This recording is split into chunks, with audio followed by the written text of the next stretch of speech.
तो आजकल बड़ा मसला ये है कि महल्ले वाले भी मियाँ बीवी को लड़वा रहे होते हैं, माएँ अपने बेटे को अपनी बीवी से लड़वा रही होती हैं। अगर आपकी अम्मा आपकी बीवी पे जुल्म कर रही है, जो कि बहुत सी अम्माएं कर रही होती हैं, अम्मा तो आपकी अम्मा है ना, उसकी अम्मा थोड़ी है वो। बाज लोगों ने माँ के ये हुकूक सुने होते हैं ना, तो माँ के कहने पे बीवी पे जुल्म ना शुरू कर। लेकिन खैर, जो अपनी सासों के साथ जो बहुएं रह रही हैं, अगर वो इत्तेफाक से रह रही हैं तो रहती रहें, लेकिन आमतौर पर ऐसा होता नहीं है। लड़कियां दिमागी तवाज़ुन खो बैठती हैं यार। मौलाना थानवी रहमतुल्लाह अलैह फरमाया करते थे, बीवी गलत हो ना, वो सास पे जुल्म कर रही है तो भी उसको अलग करो, सास बहू पे जुल्म कर रही है तो भी बीवी को अलग करो। ये ना देखो कि इसमें गलती किसकी है। भाई ये घर बसाओ ना पहले तो। गलती जिसकी भी हो, इतनी बड़ी गलती नहीं है कि तलाक दिलवा दें या जबरदस्ती रख के उसको दिमाग उसका पागल करा दें। खुदा की कसम, ये बड़े मुकद्दस, बहुत ज्यादा मुकद्दस रिश्ता है माँ और बाप का। इसलिए मैं बार बार कहता हूं, इनकी तरफ से जुल्म ज्यादती भी होना, अल्लाह की खातिर बर्दाश्त कर लो, क्योंकि इनके जो एहसानात है ना, एहसानात, उसके बोझ के नीचे हम दबे हुए हैं। कोई बात नहीं, अब्बा की तरफ से उल्टी सीधी हो जाती है, कड़वी की सीधी हो जाती है, बुरा भला कहते हैं, जुल्म करते हैं, बर्दाश्त करो अब्बा की। ये बोला करो, तन्हाई में बैठ के ये कहा करो कि अल्लाह, इनके मुझ पर एहसानात इतने हैं कि आज मैं जो कुछ भी हूं किनकी वजह से हूं। मुफ्ती तारिक मसूद स्पेशल। बाकी देखो, ये ठीक है, आपके ससुर के साथ अगर आपने ज्यादती की, अल्लाह से तौबा इस्तिग़फ़ार करो। इसके मियाँ बीवी के मामलात पे फ़र्क नहीं पड़ना चाहिए। नबी सल्लल्लाहु अलैहि वसल्लम ने फरमाया, शैतान जो है ना, अपना तख्त पानी पे बिछाता है और शाम को रिपोर्टें तलब करता है किस शैतान ने मार्केट में क्या क्या फसाद किया है। मुख्तलिफ शतुंगड़े आके बता रहे होते हैं, मैंने फलां से ये गुनाह करवाया। शैतान कहता है, सही हदीस है। शैतान कहते बैठ जा, ठीक है, अच्छा किया तूने, चंगा कितना सी। कहता है, मैंने फलां को सुट्टे पे लगा दिया। शैतान कहते इधर साइड पे आ जा, अच्छा काम किया, चंगा कितना सी। एक शतुंगड़ा आके कहता है, मैंने मियाँ बीवी को लड़वा दिया और तलाक दिलवा दी। शैतान बाकायदा खड़े होकर उसका इस्तेमाल करता है, उसको गले से लगाता है कि तूने जो काम किया है ना, ऐसा खानदानी काम किया है कि मेरा जिगर तूने क्या कर दिया है, खुश कर दिया। तो आजकल बड़ा मसला ये है कि महल्ले वाले भी मियाँ बीवी को लड़वा रहे होते हैं, माएँ अपने बेटे को अपनी बीवी से लड़वा रही होती हैं, सही है ना। ससुर साहब अपने बेटे को बहू से लड़वा रहे होते हैं। अबे भाई, जब इनका कोई भी फड्डा चल रहा है, दुनिया में 100% दुरुस्त दुनिया में कोई भी नहीं होता। ये देखो कि इनके रहने में नुकसान कम है या अलहदगी में नुकसान कम है।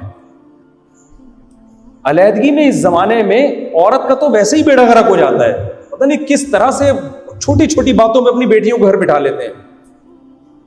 और ये लोग बाद में बहुत पछताते हैं। जब बच्चे की उम्र बढ़ना शुरू होती है ना, उस वक्त इनको बड़ी तवक्कुआत होती हैं कि कोई मसला नहीं है, हम बिठा लेंगे, कहीं भी कर लेंगे। जब एज बढ़ना शुरू होती है ना उसकी, उस वक्त ये खुद डिप्रेशन में जाते हैं। तो जो भी हो गया ना, अगर शौहर माफी मांगने के लिए तैयार है, जो उसके ज्यादतियां हुई है, तो भाई उसको मौका दो। बेसिक हुकूक अगर वो अदा कर रहा है, नान नफका अदा कर रहा है, और ऐसा भी नहीं है कि छोड़ छाड़ के बेगम को मार्केट से शार्ट ही हो गया है। इंसान का बच्चा आ जाता है, घर पे आ जाता है, चलो 12 बजे नहीं तो 2 बजे आ जाता है घर पे। बास अच्छे मियाँ होते हैं, रात 9 बजे से आ जाते हैं, बास गटर के ढक्कन पे बैठे बैठे 3-3 बजे उठ के जा रहे हो, चला तो गया ना, छोड़ छाड़ के भागा तो नहीं है। तो ये बर्दाश्त करना चाहिए। और इनके घर वालों ने बच्ची को घर बिठा लिया, बच्ची को मिलना भी नहीं दे रहे, तो आप तलाक ना दें। आप बोले मैं किसी कीमत पे डिवोर्स नहीं दूंगा, जब तक मियाँ तलाक नहीं देगा होगी नहीं तलाक। आप बोले मैं उसको घर लाना चाहता हूं। मियाँ बीवी का रिश्ता, मियाँ बीवी का रिश्ता सबसे बड़ा है। मुफ्ती साहब, क्या कुरान हदीस की रोशनी में मियाँ बीवी का रिश्ता सबसे बड़ा है? कुरान हदीस की रोशनी में सबसे बड़ा रिश्ता माँ बाप और औलाद का है। सबसे ज्यादा हुकूक किसके हैं? बाप और माँ के हुकूक हैं सबसे ज्यादा। अलबत्ता औरत के लिए शौहर का हक माँ बाप से ज्यादा है। उसकी वजह यह है कि फैमिली सिस्टम को बचाने के लिए इस्लाम ने ऐसा किया, क्योंकि औरत अगर अपने अब्बा अम्मा के कहने पे चलेगी, शौहर की मुखालफत करेगी, तो शौहर छोड़ देगा। इससे खानदानी निज़ाम क्या हो जाएगा? बर्बाद हो जाएगा। तो एहसानात तो माँ बाप ही के ज़्यादा होते हैं, शौहर के भी बहुत ज़्यादा होते हैं। लेकिन जहां इताअत की बात आएगी ना, ऑर्डर की बात आएगी, तो औरत पर लाजिम है कि अगर उसके माँ बाप एक बात का हुक्म दे रहे हैं, शौहर उसके खिलाफ हुक्म दे रहे हैं, तो वो किसकी बात माने?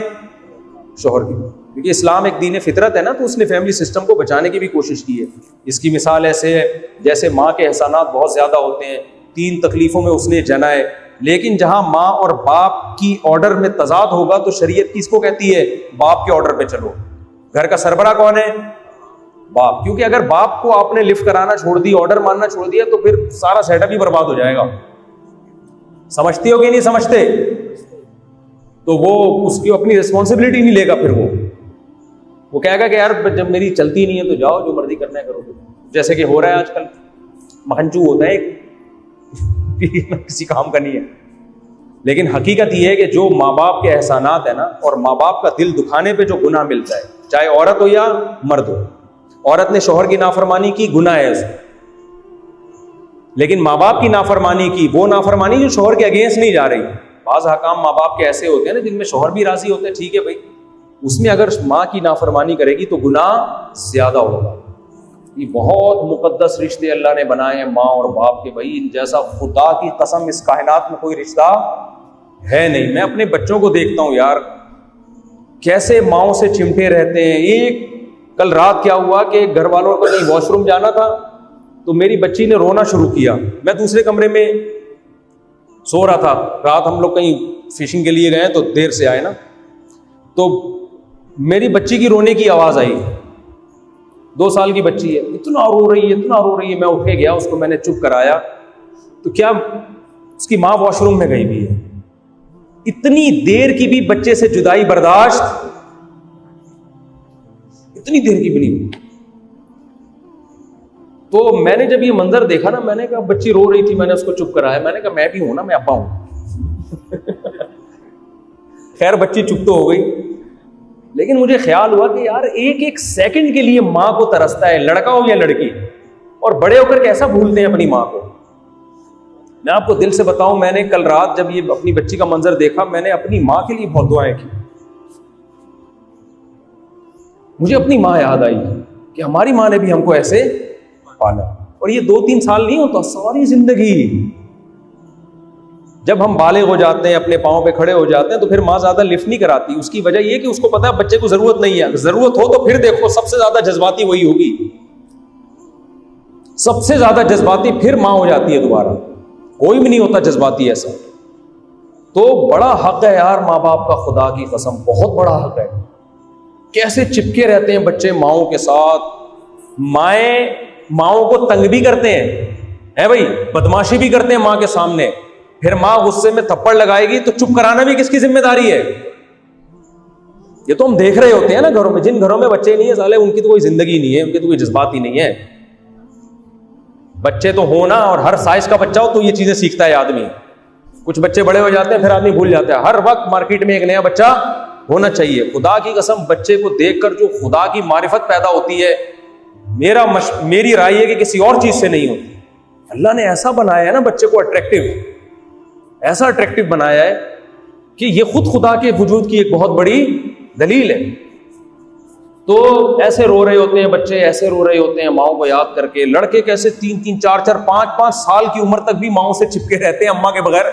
हमें अपना बचपन याद है, हम जब स्कूल से आते थे, आते ही घर में हमारी अम्मी अगर नहीं है ना, तो हमें गुस्सा आ जाता था, अम्मा कहाँ है। मैं ख्याल 6ठी 7वीं में था मैं। कितना बड़ा घोड़ा हो जाता है आदमी 6ठी 7वीं में। घर में आते ही सबसे पहले हमें क्या चाहिए? अम्मा कहाँ है। पता चला जी अम्मा वहां गई हुई है, पड़ोसियों के यहाँ गई हुई है। उठा के बस्ते उठा के फेंकना शुरू किया। ऐसे में तो जूते उठा उठा के फेंकता था। तो फिर हमें बताते थे भाई अब्बा हैं। अबे भाई अब्बा को साइड पे रखो यार, अम्मा चाहिए, खाना चाहिए, ये चाहिए, वो चाहिए। अम्मी किधर है? गुस्सा ऐसे जैसे बदमाशी यार, जैसे तुम इस घर के बाप हो। तो माए जब आप ज्यादा बदतमीजी करोगे तो फिर माए, हमारी अम्मा तो लगाती थी। तबीयत से हमने अल्हम्दुलिल्लाह फख्र से कहते हैं हमने मार खाई अपनी अम्मा से, चिमटे गरम गरम। हमें तो सब्जी अच्छी नहीं लगती थी हमें। अम्मा ने भुजिया, अम्मा की हमारी वो हिंदुस्तान वाले खानों की आदत थी, खंडियाँ पकी हुई हैं तो भुजिया पकी हुई है, और इस तरह की चीजें होती, मंगोचियाँ भी होती थी। हमें नहीं पसंद आती थी खंडियाँ या ये सब चीजें। हमें आलू गोश्त का सालन पसंद था। जिस दिन खंडियाँ पकी हैं तो तो हमारी अम्मा के खाओ भाई, हम कहते मैं नहीं खा रहा। हमारी अम्मा गरम गरम चिमटा दिखाती थी, तो तेरे बाप ने भी यही खाया है तुझे भी क्या यही खाना पड़ेगा। दिल दिल में ना बद्दुआएं दे रहे। बच्चे थे तो पिटते भी थे, फिर चुप कराना भी किसकी जिम्मेदारी है? अम्मा ही की जिम्मेदारी। ये जो हदीस में आता है ना, ला मलजा वला मंजा मिनका इल्ला इलैक, ऐ अल्लाह तेरे गजब से बचने का रास्ता भी मेरे लिए तेरे पास ही है। अगर अल्लाह के गजब से बचने के लिए आप भागना चाहो तो कहां भागोगे? अल्लाह ही के पास भागोगे, क्योंकि उसके अलावा कोई रास्ता नहीं है। बिल्कुल ये चीज मां पे भी सादिक आती है। अब्बा के भी बड़े एहसानात होते हैं, लेकिन वो नजर नहीं आ रहे होते हैं ना। गैस बिजली का बिल तो अब्बा दे रहे थे, घर अब्बा का था। अम्मा जो इतनी मोहब्बत से पाल रही है, अब्बा की वजह से पाल रही है, अब्बा नजर नहीं आ रहे होते ना। अम्मा की मोहब्बत तो ऐसी है जो बिल्कुल मुशाहिदा नजर आ रहा होता है उसका। दूसरा, अब्बा इस तरह की टेंशन अब्बा उठा भी नहीं सकता। भाई अगर मैं वॉशरूम में जाऊं और मेरा बच्चा रोना शुरू कर दे, अब्बा वॉशरूम में चले गए, मैं कहूंगा मैं तो बाहर निकलते ही कूद दूंगा, भाई तू कम बहुत हमें तमीज से बैठने नहीं देता वॉशरूम में। अब्बा को अल्लाह ने किसी और डिजाइन का बनाया, उसके एहसानात अलग टाइप के होते हैं, माँ के एहसानात अलग टाइप के। दोनों बच्चों को दोनों किस्म की मोहब्बतों की जरूरत होती है। माए की है हौसला होता है, गोद में उठाए घूम रही हैं, हर दावत में उनको साथ लेके जा रही है। अब्बा कहता है इस दावत में गए, अगली दफा नहीं लेके जाऊंगा, ठीक है ना, ठीक है। तो अब्बा में तरबियत का उनसर ज्यादा होता है। बच्चा इंसान का बच्चा बन जाए, इसको मुआशरे में इज्जत मिल जाए, इसकी पढ़ाई मुकम्मल हो जाए, इस चीजों को वो ज्यादा फोकस कर रहा होता है, उसके फ्यूचर की तरफ। तो बहरहाल खुलासा ये है कि खुदा की कसम ये बड़े मुकद्दस,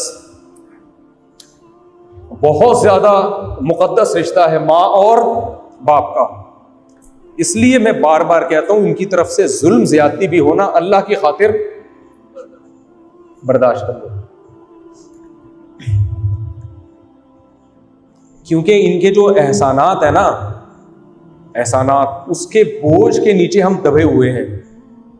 कोई बात नहीं, अब्बा की तरफ से उल्टी सीधी हो जाती है, कड़वी की सीधी हो जाती है, बुरा भला कहते हैं, जुल्म करते हैं, बर्दाश्त करो अब्बा की, ये बोला करो। तन्हाई में बैठ के ये कहा करो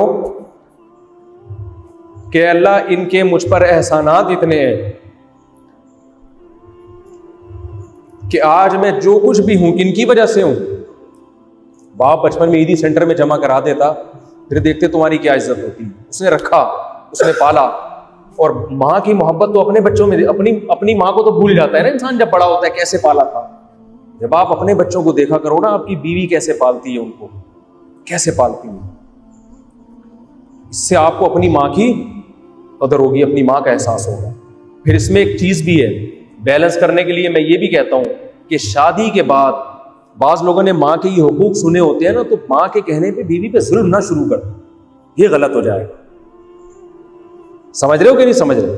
उसका तरीका ये है कि अगर आपकी अम्मा आपकी बीवी पे जुल्म कर रही है, जो कि बहुत सी अम्माएं कर रही होती हैं, अम्मा तो आपकी अम्मा है ना, उसकी अम्मा थोड़ी है वो। तो बाज लोग कहते हैं मेरी अम्मा इतनी अच्छी, उसने मुझे बचपन में पाला, रोटियां पका पका के खिलाती रही है, भूखा होता हूं तो ये पूछती है, तो मेरी अम्मा चूंकि बहुत अच्छी है लिहाजा वो गलत हो ही नहीं सकती, तो लिहाजा जो सलूक मेरी बीवी के साथ करें मुझे कबूल है। ना ना ना ना ना, आपकी अम्मा है तो आपने उसके साथ अच्छा सलूक करना है। अपनी बीवी के साथ ये देखना है कि अम्मा ठीक कर रही है कि गलत कर रही है। गलत कर रही है तो अम्मा को मलामत नहीं करनी है, बदतमीजी नहीं करनी, क्योंकि आप पर बहुत एहसान आता है ना। फिर उसका कोई तलाफी करनी है कि यार किस तरीके से मैं इसको मैनेज करूं। अम्मा को तो मैं छोड़ नहीं सकता किसी कीमत पे, सही है ना, अम्मा से मैं लड़ भी नहीं सकता। तो कोई तमीज से कोई ऐसा बीच का रास्ता इख्तियार करो कि बेगम पे जुल्म भी ना हो और अम्मा भी क्या हो जाए, अम्मा से मामला भी ठीक हो जाए। तो या तो मोहब्बत से समझाने की कोशिश करो, जो कि कभी भी कामयाब नहीं होगी, उसमें सवाल ही पैदा नहीं होता। अम्मा को समझाओ और अम्मा बहू के मामले में अम्मा की समझ में बात आ जाए, ये नहीं होता। उसका तरीका यही है, अलग रखो यार। इस जमाने में क्या करो ताकि ये टेंशन ही ना हो। बहुत बड़े मसाइल हैं आजकल साथ रखने में। देखो, आदमी को पता नहीं होता कि मेरी अम्मा मेरी बीवी को किस किस्म के तन्हाई में ताने दे रही है। सही है ना? हर आदमी के दिल में अपनी माँ से अकीदत होती है और होनी भी चाहिए।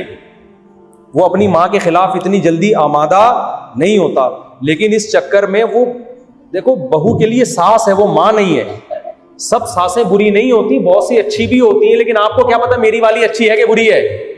क्योंकि मैं जानता हूं औरतें जो बहुएं घरों में गई है ना, नफ्सियाती पागल हो गई है, खुदकुशियां कर ली है, अम्मा ने टॉर्चर कर करके ना उसका बेड़ा गर्क कर दिया है। शौहर को नहीं पता होता कि ऐसे तंज हो रहे होते हैं, वो जहनी टॉर्चर होकर पागल हो जाती है वो। बिल्कुल ये वाकयात मैं देख के बता रहा हूं, लेकिन जब बच्चे के सामने केस आता है तो उसकी नौयत बिल्कुल चेंज होती है। वो किसी का बाप भी फैसला नहीं कर सकता कि इसमें सही कौन है गलत कौन है।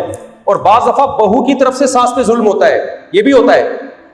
अम्मा अच्छी भली चल रही होती है, बहू ऐसे तंज करके ना, जैसे बड़ों का कोई एहतराम ही नहीं होता। आजकल के मार्केट में बहुएं एहतराम कहां है, शौहर का नहीं है, अम्मा का कहां होगा उसकी। वो ऐसे तंज चल रहे होते हैं। अम्मा ने भी जवाब में कोई तंजिया बात कर दी तो शौहर के सामने फिर बीवी के साथ रात को जब तन्हाई में बैठा तो अम्मा का तंज सामने आया, इसका वाला सामने आया ही नहीं। फिर आप एम्पायर बन के तज्जिया करने के लिए बैठ गए कि मेरी अम्मा ने पहल की थी, इसने पहल की थी। इतना पेचीदा केस औरतें बना देंगी, आपके सर पे जो बाल बचे हैं वो भी खत्म। आप क़यामत तक ये फैसला नहीं कर सकोगे इसमें गलत है कौन। जो ज्यादा इमोशनल होगा उसको समझोगे ये सही है, ज्यादा रो रो के सुनाएगा आप कहोगे इस पे जुल्म हुआ है। इसलिए मैं तो यही कहता हूं, खुदा के बंदो, अकेले रहने के भी नुकसानात हैं, इतने नहीं है जितने आजकल साथ रहने। मैंने अपने बेटों को कहा है और परसों अपने घर वालों को फिर कहा है, ये कम बखत बालिग होंगे ना, कम बखत बुराई में नहीं कह रहा, इन मुस्टंडों को बता दो कि बहू इस घर में नहीं आएगी। इनको मैंने पहले बोल दिया, अपने घर वालों को भी मैंने टाइट कर दिया। परसों मैंने घर वालों को बोला, अभी तो बच्चे हैं, खैर बड़े नहीं हुए तो हो जाएंगे ना, आज नहीं तो कल इंशाल्लाह बड़े हो जाएंगे। मैंने कहा ये अभी से दिमाग बना रहा हूँ, ये खुशफहमी में ना रहना कि मैं बहू इस घर में ला ले दूंगा। ना ना ना ना, हम क्या सारी जिंदगी मसले ही बैठ के सुलझाते रहेंगे, ये नहीं होगा। बहू, ये बेटे जब बाले होंगे ये मेरे बयान सुनेंगे, अभी से ही सुन रहे हैं, कहेंगे अब्बा आपने इतनी शादियां की और आप जल्दी शादी की तरगीब देते हो, तो मेरा बेटा कहेगा सबसे ज्यादा मैं आपकी इस तरगीब से मुतासिर हुआ। मुझे पता है वो कल कहने वाला है। तो मैं कहूंगा बेटा पूरा बयान आपने नहीं सुना, पूरा ये है कि अपने खर्चे पे, ठीक है ना, आप अपने लिए अलग घर का इंतजाम करो, किराए का हो बेशक, कोई हर्ज नहीं, 2 कमरों का हो, लड़की वालों को दिखा देना भाई वो 1 कमरे पे राजी हो, 2 कमरों पे राजी हो। जितने बड़े घर का इंतजाम करोगे उतने ही बड़े घर की लड़की आपको, क्या ख्याल है, मिलेगी। तो जहां आप बोलोगे मैं निकाह का पैगाम इंशाल्लाह वहां भेज दूंगी। इंतजाम किसने करना है, आपने करना है। और बहू इस घर में रुखसत होके आएगी ही नहीं, क्योंकि अगर आ गई ना फिर क्या मसला होगा। शुरू में तो 3-4 दिन सब माशाल्लाह मुबारकबाद है, मुफ्ती साहब सुना है आपके बेटे के अपनी शादियों से फारिग हुए, तो अब आपके बेटे की भी माशाल्लाह सुना है शादी हो गई, माशाल्लाह जबरदस्त। और कैसी गुजर रही है, मुफ्ती साहब भी खुश, अल्हम्दुलिल्लाह बहुत अच्छी गुजरी। थोड़े दिन बाद क्या होता है, घर जाएंगे, घर वाले कहेंगे सुनिए 2 मिनट की बात करनी है जी, ये जो आप लाए हैं ना बहू इसको मैंने सिर्फ इतना बोल दिया था कि बेटा रोटी टाइम पे खिला दिया करो पका के अपने मियाँ को, मुझे नहीं। इसने आगे से कोई जवाब ही नहीं दिया। इंसान का फर्ज बनता है जवाब तो देना, आई बात समझ। और अगर उसने जवाब दे दिया, इसने आगे से फौरन मुझे जवाब दे दिया, ये नहीं कि सुन ले। तो इसलिए मैं कहती थी कि मैं मना कर रही थी कि यहां शादी नहीं करनी, और अगर उनके मशवरे पे की, मुझसे बहुत बड़ी गलती हुई है।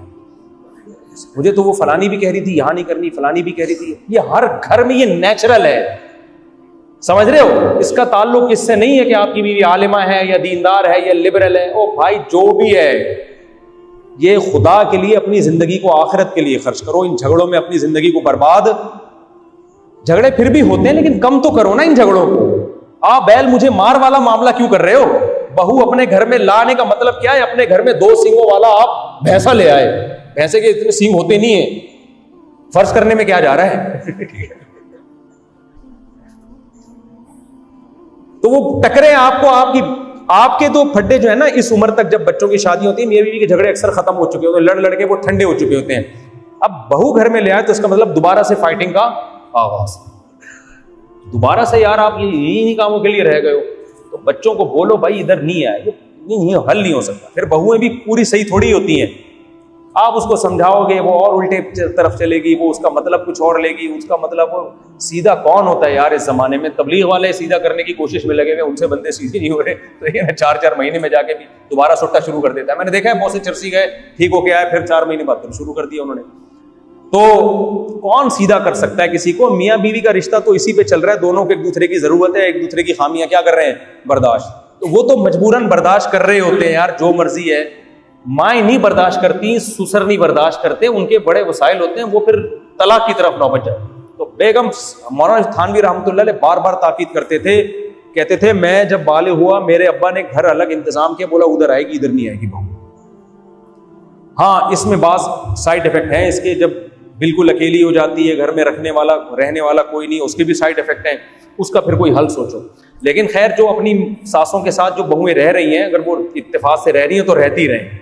जो साथ रहने के फायदे हैं वो अलग रहने के नहीं है। अगर लगी हो रही लड़ाई तो फिर उसको थोड़ी बहुत हो रही है, बर्दाश्त में आ रही है तो चलाते रहें उसको, अलग बिला वजह ना हो। लेकिन आमतौर पर ऐसा होता नहीं है, लड़कियां दिमागी तवाजुन खो बैठती हैं यार। मौलाना थानवी रहमतुल्लाह अलैह फरमाया करते थे, बीवी गलत हो ना, वो सास पे जुल्म कर रही है तो भी उसको अलग करो, सास बहू पे जुल्म कर रही है तो भी बीवी को अलग करो। ये ना देखो कि इसमें गलती किसकी है। भाई ये घर बसाओ ना पहले, तो गलती जिसकी भी हो, इतनी बड़ी गलती नहीं है कि तलाक दिलवा दें या जबरदस्ती रख के उसको दिमाग उसका पागल करा दें। आजकल बर्दाश्त नहीं है। पहले जमाने में बहू में बर्दाश्त होती थी, सासें सिगरेट से जलाती भी थी ना तो बर्दाश्त हो जाता था। आजकल डिप्रेशन के मरीज बन जाते हैं 2 मिनट में। खुराके फार्मी मुर्गी जो अपने पांव में नहीं खड़ी हो सकती, वो खा खा के क्या आदमी डिप्रेशन का मुकाबला करेगा? कुछ ना देसी घी खा रहा है, ना खुराकें हैं, ना नींद है, ना फिर दुनिया की टेंशन है, आखिरत की फिक्र ही नहीं है, दुनिया को मुसल्लत किया हुआ है, तो जरा सी बात पे इंसान डिप्रेशन में जाता है। सबसे पहले हमने अपने दिमाग की हिफाजत करनी है, अपने आप को डिप्रेशन से निकालना है, हंसी खुशी जिंदगी गुजारने की कोशिश करनी है। फिर अल्लाह की तरफ से टेंशन आए तो वो तो उस पर सवाब मिलता है। बहू घर में ला के रख ली, ये अल्लाह की तरफ से टेंशन नहीं है, ये किसकी तरफ से? ये टेंशन आपने खुद पाली। अब ससुर को ये होता है मेरे तो इतने बेटे, तो मेरी तो सारी बहुएं मेरी खिदमत करेंगी, मैं तो बेटियों की तरफ समझता था, और ये क्या अलग अलग रहेंगे, तो बेटा भी गया हाथ से और बेटी भी गई हाथ से। यार कोई बात नहीं यार, जिस बेटे में गैरत होगी वो अलग रह के भी तुमसे रोज मिलेगा, तुम्हें रोज पूछेगा। गैरत नहीं तो भाड़ में जाए, जो मर्जी करेगा। बाप को अपने आप को बाप ही समझना चाहिए। जो बेटा मोहब्बत दे उसको डबल मोहब्बत दो, जो नहीं दे तो बोले बाप मैं हूं, बाप तू नहीं।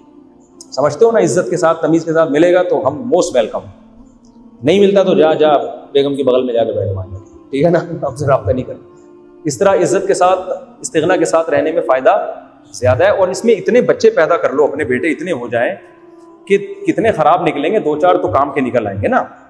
2-4 होंगे जो दूर रहकर भी आपके घर में रहेंगे, आपकी खिदमत करेंगे बहुत ज्यादा। तो खुदा के लिए ये टेंशन है आप घर में मत पालें। बहू एक टेंशन है ठीक है ना, और सास भी एक टेंशन है। सब अलग अलग हो तो हंसी खुशी मिलो।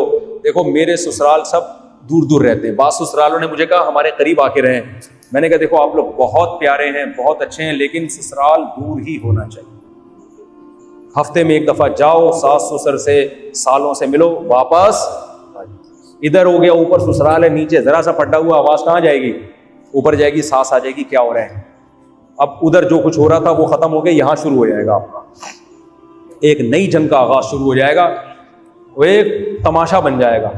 तो मियाँ बीवी भी एक दूसरे के लिए टेंशन है, लेकिन उनके एक दूसरे से जरूरतें इतनी वाबस्ता होती हैं कि वो दोनों एक दूसरे को टेंशन समझने के बावजूद बर्दाश्त कर रहे होते हैं।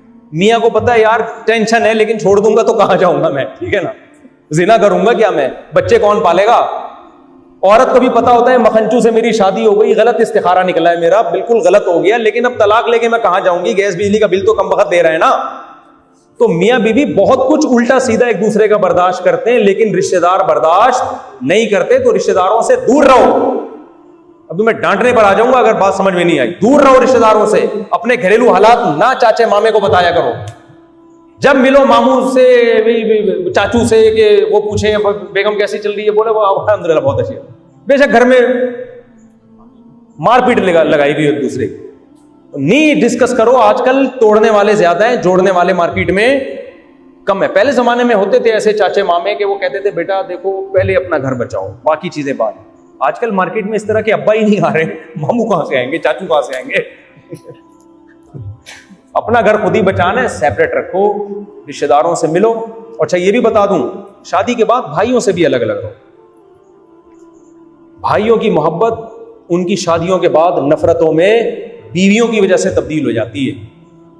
मैंने बड़े एक अच्छे अच्छे भाई देखे यार, एक दूसरे के बगैर खाना नहीं खाते थे, शादियां हुई, उनकी बेगमों ने लड़वा दिया। वो लड़ाई सही भी हो रही होती है, बाज़ दफ़ा औरत सही कर रही होती है, यानी वो सही शिकायत कर रही होती है, उसकी वाली ने मुझे यूं बोला तो मेरी वाली ने उसको यूं बोला, उसकी वाली ने यूं, तो आदमी अपने भाई से बदगुमान होता है, यार कम वक्त तू अपनी बीवी को कंट्रोल क्यों नहीं कर रहा, तू अपनी बीवी को कंट्रोल क्यों नहीं कर रहा यार, वो तेरी बीवी जो मर्जी करती चले जाए, तू कंट्रोल ही नहीं कर रहा। उसको पता है मैं कंट्रोल करूंगा तो मेरी वाट लग जाएगी, तलाक तक नौबत आएगी, मैं नहीं कर सकता कंट्रोल, भाई मेरी मजबूरी है। अबे तू जोरू का गुलाम बना हुआ है यार, तू तो बड़ी बदमाशी। इससे भाइयों की मोहब्बतें क्या हो जाती हैं, बोलो। हमारे एक जानने वाले थे, उनके यहां विरासत तकसीम हुई। तकसीम ऐसी हुई कि सारे भाई एक घर में इकट्ठे रहेंगे, बहनों को पैसा देके अलग कर देंगे। उनकी तो शादियां हो गई, तो मैंने कहा भाई ये मेरे से मशवरा ले रहे हो तो ये बहुत गलत हुआ है। सब शादी हो गई ना, सब क्या हो जाओ, अलग हो जाओ। इसके भी नुकसानात हैं, कम है, इकट्ठे रहने के बहुत सारे फायदे हैं, लेकिन उन लोगों में जिनके ज़र्फ बहुत बड़े बड़े होते हैं, उनकी बीवियां भी बहुत प्यारी नेक, जो भाइयों को आपस में लड़ाना नहीं चाहती, ऐसा नहीं होता। आजकल मार्केट में जो चीज चल रही है हम उसी के हिसाब से चलेंगे सोसाइटी में। अलग अलग रहो, भाई से मिलो, मिल मिला के चाय पियो और खाना खा के आ जाओ। ईद पे अब भाई को बुला लो, भाई आप अपनी बेगम के साथ आइएगा, भाभी के साथ आइएगा, दावत की, अब तशरीफ ले, अब दफा हो, ये नहीं तशरीफ ले जाए। आप ये उबर मैंने मंगवा ली है, 2 घंटे हो गए, 3 घंटे हो गए, अब फसाद होना शुरू, सही है ना, क्योंकि 3 घंटे में ऐसा होता नहीं है कि औरत नेगेटिव बात शुरू ना कर दे। 3 घंटे तक तो अलैक सलैक सलाम दुआ, और भाई ईद पे बड़ा मजा आया, आपने क्या बकरीद पे क्या कहा, हाँ हमने भी अल्हम्दुलिल्लाह बहुत अच्छा है। उसके बाद 3-4 घंटे के बाद फिर खवातीन को ना, ये सारी बातें पॉजिटिव वे में जा रही है, कोई डिप्रेशन सी हो रही है, कुछ क्या हो रही है, टेंशन हो रही है, कुछ लड़ाने की बात होनी चाहिए। ये होता है, नेचुरल है। तो अब थोड़ा सा कुछ उल्टी उल्टी बातें, तो वो उल्टी उल्टी शुरू, और फिर ऐसे ऐसे प्यारे प्यारे खूनी रिश्ते खुदा की कसम टूटते हैं। भाई भाई से लड़ता है, मुंह देखना पसंद नहीं करते। भाइयों का रिश्ता तो पहले था यार, ये तो बाद में आई है जिंदगी में। मैं ये नहीं कह रहा इसको छोड़ो, ना इसको छोड़ो ना उनको छोड़ो, समझते हो, अलग अलग रहो, इकट्ठे मत रहो, सब अलग अलग अख्मल तरीके से जिंदगी गुजारो, और ताल्लुक सबसे अच्छा रखो, सही है ना। मुझे कितने लोग कहते हैं तीनों घर वालों को एक साथ कर दो, खर्चा आधा हो जाएगा। मैं कहता हूं यार बहनें नहीं रहती हैं आजकल एक साथ, भाई नहीं रहते, तुम सोकनों को बोल रहे हो एक साथ रखो, मैं कहां रहूंगा। हमने भी सबको अलग अलग रखा हुआ है ना, इसको उधर का पता ना उनको इधर का पता, सही है ना। एक आदमी ने ऊपर नीचे बेगम को रखा हुआ, ये वाली देख रही है कि ये उधर बैठा हुआ है, वो टाइम नोट कर रही है, इतने मिनट इतने सेकंड हो गए, कम वक्त उठ ही नहीं रहा वहां से। फिर जब इधर आया तो वो वाली स्टॉप वॉच लगा के बैठ जाती है। दोनों की लड़ाइयां, मैंने कहा इतना दूर रखो कि इसको यही ना पता हो कि तू मदनी मस्जिद गया हुआ है या उससे मिलने गया, तू फिल्म देखने गया हुआ है या बीवी से मिलने गया हुआ है, इतना दूर रखो। अच्छा, 2 शादियों के बाद एक फसाद बहुत सामने आता है, मोबाइल ऑन रखते हैं। अब एक आदमी ने की, वो दूसरी के दूर दूर रखा हुआ है, उधर बैठा हुआ है, तो इधर वाली बेगम पूछ रही है कहां हो, पूछ रही है कहां हो। अब ये झूठ बोलता है तो पकड़ा जाता है, झूठ थोड़ी चल सकता है, सच बोलता है तो एक टेंशन की, अच्छा वहां बैठे हुए हो, यहां तो 10 मिनट बैठे थे। मैंने इसको समझाया कि देखो, और आप लोग को भी समझा रहा हूं, चाहे जिनकी एक है ना वो वाले भी, बेगम से बोलो जब मैं घर में हूं तो मेरा तुमसे राब्ता है, कोई शिकायत कोई भी बात हो मुझसे करो। घर से बाहर का मतलब मैं घर से बाहर हूं, मैं फोन उठाऊंगा ही नहीं, जो मर्जी करना है करो, इल्ला ये कि कोई इमरजेंसी हो जाए तो फिर एक मैसेज भेज दो। तो मैंने भी ये बहुत भुगता हुआ है। मुझे तो 3 जगह से कॉलें आ रही होती थी, कहां हो क्यों हो, और भाई मेरी जिंदगी ऐसी टेंशन में आना शुरू हो गई, मैं किसी काम का ही नहीं रहा, मैं वजाहतें ही करता रहूं, मैं स्टूडियो में बैठा हूं, मैं दरस कुरान रिकॉर्ड करवा रहा हूं, अल्लाह की कसम मैं वहां नहीं बैठा हुआ, मैं वहां नहीं बैठा हुआ, मैं रिश्ता लेने नहीं गया हुआ कहीं, मैं पेशावर गया हूं, खुदा की कसम बयान के लिए गया हूं, मैं कोहिस्तान गया हूं, मैं जलजला सदगान की मदद के लिए गया हूं या सैलाब की मदद के लिए, मैं वहां जो गया हूं मैं शादी के लिए नहीं गया। वजाहतें यार, मैंने कहा ऐसी की तैसी यार, हम कोई इंसानियत है यार, ये मेरी तो जिंदगी में तो बाल उड़ जाएंगे मेरे। मैंने एक लॉ बनाया, मैंने कहा घर से बाहर का मतलब मैं घर से बाहर, मैं भले शादी के लिए गया हूं, किसी का बाप भी मुझसे नहीं पूछ सकता मैं गया कहूं, ऐसी की तैसी। इससे बड़ा मसला होता है, लेकिन थोड़े दिन के बाद क्या हो जाता है, सुकून आ जाता है इंसान की तबीयत। समझते हो? तो एक बंदे ने की दो, उसका भी यही मसला। ये तो कोहिस्तान का तो अभी वाकया हुआ है, ये तो मैंने तो पुराना 6 साल से ये कानून बना दिया, उसके बाद सुकून आ गया। भाई घर से बाहर का मतलब क्या है? घर से बाहर जो शिकायत है, जो बात करनी है, घर में आके फोन पे आदमी कभी टेंशन में होता है। बाज दफा ये हुआ है कि कोई हादसा हो गया, इंसान टेंशन में है, घर से फोन आ रहे हैं, फोन आ रहे हैं। अब आप नहीं उठाओगे तो घर वाले की उठा क्यों नहीं रही है? फिर आप उठाओगे, कोई गुस्से में उसने कोई बात की। मैंने लोगों को देखा है, अच्छे भले घरों में तलाकें हुई हैं टेलीफोन की वजह से। इधर शेरशाह में एक फैक्ट्री थी, उसमें कोई आग लग गई है, कोई मसला खराब हो गया, कोई हादसा हुआ था, वो सेठ बहुत टेंशन में था ना। अब टेंशन में घर से मुसलसल बेगम के फोन आ रहे हैं। उसने कई दफा बेगम को समझाया हुआ था, बेगम फोन ना किया करो वक्त बेवक्त, मैं मीटिंग में होता हूं मैं। लेकिन बेगम फोन करी थी, उसने गुस्से में फोन उठाया। वो एक, जब कोई बंदा मर जाए तो फैक्ट्री का जो मालिक है उसको तो बहुत टेंशन में होता है ना वो। उसने उठाते ही फोन पे 3 तलाकें दे दी। गलत किया, जाहिलों वाला काम किया। लेकिन ये काम भी तो गलत है ना कि आपने इतनी अथॉरिटी दी हुई है कि जब चाहो जो चाहे फोन कर ले आप। तो हम क्या करते हैं, इसको फ्लाइट मोड पे लगाया हुआ, फ्लाइट मोड पे लगाया, अभी भी फ्लाइट मोड हो सकता है, अभी भी आ रहे हो, खाना रखा हुआ है, आपका बयान ही खत्म नहीं हो रहा, तो घर जाके डांट खा ले, वो आसान है। समझ रहे हो ना? घर जाके फोनों पे ये चलते रहेंगे, बदतमीजी भी हो जाती है किसी से, ये सब नेचुरल है, घरों का में ये सब कुछ हो रहा है। तो घर से बाहर आप बेगम को बता दो मैं फोन नहीं उठाऊंगा, कोई इमरजेंसी हुई है, खुदा न खास्ता किसी की टांग टूट गई है, तुम्हारी अम्मी आ गई, अस्तगफिरुल्लाह, ये तो इमरजेंसी में नहीं आते, खुशी की बात है, कोई भी ऐसी इमरजेंसी हुई है तो मुझे मैसेज भेज दो। और उसूल ये है कि जब तक कोई बहुत इमरजेंसी वाला मैसेज नहीं होगा मैं रिप्लाई नहीं करूंगा। वरना होता यह है कि मैसेज आया, आप नहीं रिप्लाई कर रहे, आप टेंशन में हो या आप नहीं चाह रहे रिप्लाई करना, आप चाह रहे हो रिलैक्स होने के लिए मैं बाहर निकला हूं, तो फिर वो मैंने 3 घंटे से मैसेज भेजा हुआ, अब तक जवाब क्यों नहीं आया? तो आपने घर में उसूल बना देना, जवाब खुद चल के आपकी खिदमत में आएगा। मैसेज पे जवाब देना बेगम मैं आपकी तौहीन समझता हूं, मैं आपकी ये तौहीन बर्दाश्त, ऐसे डायलॉग मारो, मैं आपकी इंसल्ट, मैं खुद चल के आऊंगा, जब घर में आऊंगा तो आपको मैं जवाब। फोनों पे नहीं होता, फोनों पे जब सेटिंग चल रही थी उस वक्त तक सही था बस। ठीक है, वो कहेगी कि उस वक्त तो फोनों पे बड़े राब्ते हो रहे थे, कोई बेगम वो आपको फंसाने के लिए हो रहे थे, आप फंस गए, मैं भी फंस गया हूं, आप भी फंस गई हो, अब हमें फोन पे क्या दें? तो ये बहुत ज्यादा डिप्रेशन में जाते हैं। ऐसे ऐसे लोगों के हालात हैं, लोग कहते हैं यार बेगम का फोन आता है ना, यूं यूं कांपना शुरू हो जाते हैं। जब नहीं उठाया तो टेंशन, उठा लिया तो पता नहीं क्या कह रही हो। और वॉशरूम में बैठे होते हैं, फोन बजता है, कह रहे हैं वॉशरूम में तसल्ली से नहीं बैठ सकते, क्योंकि अगला फिर मैसेज आएगा कि उठा क्यों नहीं रहे, तो आप कहोगे मैं वॉशरूम में था। झूठ बोल रहे हो, घर से तो वॉशरूम से फारिग होकर गए थे, दोबारा वॉशरूम में कैसे चले गए? क्या जवाब है यार? बाज़ दफा आदमी दोबारा चला जाता है, तसल्ली नहीं होती उसको। इतनी बदगुमानियां होती है ना। और बेगम के मामले में भी यही उसूल रखो, उसको रिमोट कंट्रोल की तरह उसका ताक़ुब करना। अम्मा के घर गई है तो तमीज से बैठने दो यार, फोन करके अम्मा ही के गई हो ना।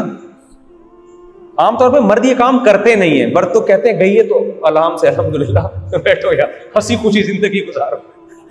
लेकिन बात शक्की होते हैं, वहमी होते हैं, वो भी टॉर्चर करते हैं, ये भी गलत है यार। इतना शक, कोई जब तक कोई यकीनी बात ना हो, खाम हमें उसको अपनी लाइफ में एंजॉय करने दो यार। वो अम्मा के घर जाके वहां से वो बर्गर खाने चली गई या अम्मा के साथ ही जा रही है ना, जाने दो यार, अम्मा का घर है। तो नीच तबीयत का आदमी वहां भी ये क्यों कर रही हो, ये क्यों नहीं कर रही। अच्छा, ये भी नीच घटिया तबीयत के लोग सामने आए हैं। बेगम को ना हर महीने कुछ अमाउंट ऐसा देना चाहिए, अल्लाह ने अगर गुंजाइश दी है, कि उसमें उससे पूछो नहीं कि कहाँ खर्च कर रही हो। पॉकेट मनी जिसे कहते हैं, वो हर आदमी की अपनी माली हैसियत से होती है। करोड़ों रुपए आदमी वो 1 लाख भी दे सकता है, 5 लाख भी दे सकता है, एक मुतवस्सित आदमी 5000 भी दे सकता है, 500 भी दे सकता है, वो तो हर आदमी की माली हालत। उसमें बेगम को दे के भूल जाया करो ये क्या कर रही है। ये भी हजरत मौलाना शरफ अली थानवी रहमतुल्लाह ने लिखा है कि जो होम हाउस वाइफ होती है ना, जिसकी जॉब नहीं है, उसके हाथ में कुछ पैसा होना चाहिए। ये आज की जरूरत है हमारे मुआशरे की। बाज लोग कहते हैं हम जब तुम्हारे सारे खर्चे पूरे कर रहे हैं तो हमसे पॉकेट मनी क्यों ले रही हो। यार इज्जतदार आदमी, ये इज्जत के साथ जिंदगी गुजारने के लिए ये जरूरी है कि आपकी जेब में कुछ अमाउंट ऐसी हो जिसमें कोई आपसे पूछे नहीं। बेटा भी चाहता है कि मेरी जेब में कुछ पैसे हो, अब्बा तो कमा रहे होते हैं, तो बच्चों को भी कुछ जब थोड़े समझदार हो जाए, छोटे बच्चों को नहीं बल्कि हम तो छोटे बच्चों को भी दे रहे होते हैं। अब जुम्मे के दिन में लाइन लगाए हुए बच्चे खड़े होंगे, अब मैं थोड़ी पूछूंगा क्या खरीद, हाँ कोई नुकसानदेह चीज खरीदनी हो तो क्या अलग बात। तो पॉकेट मनी बेगम को कुछ हर महीने आपने पहली तारीख को दे दी, उसके बाद पूछो नहीं कि क्या कर रही है। ये भी घटियापन है। उसको अपनी हिसाब से वो जो मर्जी करे, अपने मामू को दे, अपने चाचू को दे, या कुछ खरीद ले उससे, कुछ भी करे, चरस हीरोइन ना ले, बस कोई हराम काम ना करे। जो भी कर रही है ये घटिया आदमी होता है जो बार बार पूछ रहे ये क्यों खरीदा तो वो क्यों नहीं खरीदा। अबे थोड़ा जर्फ क्या कर ले, बड़ा कर ले यार। दूसरा, इससे भी अहम ये कि बेगम को अब्बा की तरफ से जो पैसा मिले या जो उसकी अपनी अर्निंग हो, जो जेवर वो लेकर आई है, उसके बारे में भी कभी मत पूछो कि इन पैसों का तुम क्या कर रहे हो। अल्लाह का शुक्र है मेरा ये मामूल है, मैंने ना घर वालों से कभी पूछा, मैंने खुद अकाउंट खुलवा के दिया, घर वालों को नहीं पूछा कि आपके अकाउंट में कितने पैसे पड़े हुए हैं, इतने हैं तो कहां से आए हैं। कितने भी हों मैं नहीं पूछता कि ये पैसे आए कहां से। भाई अगला शौक से खुद ही बता दे कि वहां से आए तो बता दे, नहीं बताया तो हम क्यों दबाव डालें। कभी कोई किसी को गिफ्ट दे देता है, कभी कोई अब्बा की तरफ से मिल जाता है। आजकल ये जो दामाद लोग हैं ये क्या कर रहे होते हैं, ये ससुराल के पैसे पे नजर लगा के बैठे हुए, तुम्हें अब्बा की तरफ से इतना पैसा मिला, बताया ही नहीं तुमने। क्यों बताएं भाई, आपको आपका क्या है। उसको मोहब्बत होगी और आप में लालच भी नहीं होगी, वो बता देगी। मोहब्बत है लेकिन उसको पता है ये लालची है तो फिर नहीं बताएगी, उसको पता है मांगेगा पैसे मुझसे। तो जो बेगम को जहां से जितना मिल रहा है उसके बारे में आप उससे बिल्कुल भी मत पूछो कि ये कहां से खरीदा, ये क्यों लिया, वो क्यों नहीं कर दिया। भाई उसका पैसा है, आपने अपनी जिम्मेदारी पूरी करनी। अल्लाह मेरे वालिद को जज़ाए खैर दे। मेरे वालिद साहब से हमने बड़ी चीजें सीखी हैं। हमारे वालिद साहब क्या करते थे, हर महीने मुझे जेब खर्ची देते थे, पॉकेट मनी। हम घुन्ने अपनी अम्मा से अलग ले रहे होते थे, अपने भाइयों से अलग ले रहे होते थे। सही है ना। अब्बा को पता चल गया ये अम्मा से भी ले रहा है भाइयों से भी ले रहा है। दो भाई थे मुझसे बड़े, वो भी अलग से जेब खर्ची देते थे, अम्मा भी देती थी। इधर की उधर नहीं बता रहा था, उधर की इधर नहीं बता रहा था। घुन्ने बन के हम सबको निचोड़ रहे थे। अल्हम्दुलिल्लाह भाई थे हमारे, तो हर्ज भी नहीं है उसमें, और बड़े इज्जत के साथ उन्होंने रखा हुआ था हमको। अब्बा को पता चल गया कि अम्मा से भी खांचा खोला हुआ है और भाइयों से भी। अब्बा ने जेब खर्ची बंद नहीं की, बल्कि अब्बा ने मुझे कहा भाई तुम्हें अगर कोई देता है तो ठीक है, मैंने तो अपनी जिम्मेदारी बोलो पूरी। तुम मौलवी बन रहे हो, तुम्हारे पास कोई जरिया नहीं है कमाने का, तो मैंने क्या करना है, मैं तुम्हें ये जेब खर्ची जब तक जिंदा हूं देता रहूंगा। उसका फायदा ये हुआ, हम बड़े बदमाशों की तरह मदरसे में रहते थे अल्हम्दुलिल्लाह। कभी लस्सी पीने जा रहे हैं, कभी बर्गर खाने जा रहे हैं, और मदरसे में खाने के भी मैं पैसे जमा कराता था। मदरसे में जो हमने खाना खाया तो उसके भी हम, मेरे वालिद साहब कहते थे उसके अलग से पैसे देते थे। तो मेरी वालदा भी स्कूल टीचर थी, प्राइमरी स्कूल की। करीब में ये स्कूल था, घर के लड़कियों का स्कूल था, 5वीं तक उसकी टीचर भी थी। वालिद साहब ने वालदे से भी कभी नहीं पूछा कि आपकी यहाँ से तनख्वाह कितनी आती है, ये तनख्वाह आपने जमा कितनी की, ना ना ना ना, कभी जिंदगी में नहीं पूछा। हमने हमेशा वालिद को देखा कि हमारी वालदा को दे रहे हैं। 1 रुपया भी मैंने कभी नहीं देखा कि अब्बा ने कहा हो कि आपकी भी तो वहां से तनख्वाह आ रही है और गवर्नमेंट का स्कूल है और अब आप सुपरवाइजर हैं और रिटायरमेंट पे आपको इतने पैसे मिले हैं, कहाँ गए हमारे अब्बा को ना ये पता कि हमारी अम्मा को रिटायरमेंट पे कितना पैसा मिला, न ये पता था कि अम्मा की तनख्वाह कितनी। ऐसा इस्तिगना हमने देखा। वो कहते भाई मेरी जो जिम्मेदारी है मैं वो क्या करूंगा, पूरी करूंगा। वो तो टीचर बनने भी नहीं दे रहे थे कि भाई क्यों, लेकिन फिर जब उस वक्त टीचर भी वो इसलिए बनी कि मेरी वालदा एजुकेटेड थी, तो इसलिए बनी कि उस स्कूल करीब में खुला था, तो महल्ले के लोगों ने उस वक्त कहा कि भाई यहाँ कोई हमें गर्ल्स का स्कूल खुला है, तो बहुत ज़्यादा इसरार किया हमारी वालदा के बारे में कि इनको अगर हमने टीचिंग पे नहीं रखा तो फिर ऐसा ना हो कि कोई बाहर से कोई लोग आए और माहौल ख़राब हो इलाके का, यानी वो ज़्यादा अच्छा टीच ना कर सके, तो वो उनको भी फोर्स करके वहाँ टीचिंग के लिए रखा गया था। इस पे मजबूरी में वाले साहब आमादा हुए कि चलो जी ज़रूरत है। उसके बाद कभी वाले साहब ने नहीं पूछा। तो हमने भी अब्बा से ये चीज़ सीखी। तो आपसे भी गुजारिश है कि यार बेगम, जो जहाँ पैसा आ रहा है मर्द खर्च करता हुआ अच्छा लगता है, बेगम तुम्हारा पैसा है, मुझे इससे कोई गरज। नजरें टिका के बैठे हुए होते हैं, इससे औरत की नजर में आदमी की 2 टके की इज्जत हुई रहती है। फिर कहते हैं बेगम मानती नहीं, उसको पता है लालची महंचू, ठीक है ना। तो छोड़ो यार, जो भी हो। समझते हो कि नहीं समझते? अच्छा, इतनी बात है। मामलात में 1 नंबर। घर वाले अगर आपसे कहें कि ये पैसा हमारा कारोबार में लगा दें, फिर हम नींबू न चोड़े, अगर मेरे घर वाले मुझसे कहते हैं ना कि ये हमारे पास गोल्ड है, ये अब्बा ने दिया, अम्मा ने दिया, ये आपने बना के, मैंने भी तो दिया है ना, महर में तो कुछ ना कुछ देना पड़ता है, तो आप ऐसा करें, ये इन्वेस्ट कर दें, तो मैं फिर तमीज से देखो उसूल ये है कि जब मैं बिजनेस में पैसा लगाऊंगा ना, तो जो प्रॉफिट होगा आधा मेरा आधा फिर पकड़ के हम टेंशन बोलो क्यों? इसलिए कि टेंशन हम उठाएं, उस बंदे को हम देंगे इसने और हमें सवाब के अलावा कुछ भी नहीं मिल रहा हो, तो सवाब हमें वैसे ही जो हम घर में खर्च कर रहे हैं उस पर अल्हम्दुलिल्लाह मिल रहा है।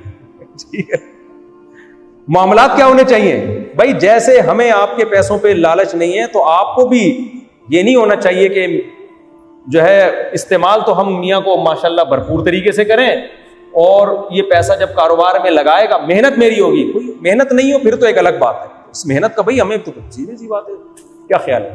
तो बेगम तुम्हारा पैसा लगेगा तो जो प्रॉफिट होगा उसमें आधा किसका होगा? आधा आया 5% या 10%, वो जो भी आपस में तय हो जाए। इतना नेक मैं नहीं हूं कि इतना ब्रॉड माइंडेड हो जाऊं कि जी हम टेंशनें लेते रहे, क्योंकि आगे आपने पैसा लगाया और नुकसान हो गया तो पिटोगे घर में खुद ही। आप तो सवाब के लिए खिदमतें कर रहे थे और जब नुकसान हो गया तो बेड़ा गर्क। तो भाई जब मामलात हैं तो फिर वो तमीज से होने चाहिए। अल्लाह ताला आप लोगों को और हम सबको इंसान का बच्चा बनने की तौफीक अता फरमाए। बहुत टाइम हो गया, कुछ सवालात रह गए, वो अगले हफ्ते इंशाअल्लाह।